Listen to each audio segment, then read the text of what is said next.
that are denying you the opportunity to list in the stock exchange. Obomo bwa azimio la umoja wa Kenya nigo bwamereria serikali ase ogosiro muroberio o genetically modified organisms gose o GMOs ase omoraibe kyama kya Wiper Kalonzo Musyoka abeire kaoteba buna abana inchi tibarwete ebirengerero byabo kubwatikana n'umuroberio yo asiboigo aine kyabuna serikali nigo yaligeretie chikampani chinene ejo kirachikokonyeka chiro chichioka yani gaya kwana emeyo mucho Nairobi chinga keumerana na bari kyamangana.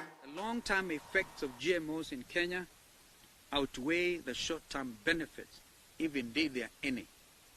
Reverting after opening our doors to GMOs would be a Herculean task. I therefore urge each and every one of us to take time and research into the truth that I've shared with you this afternoon.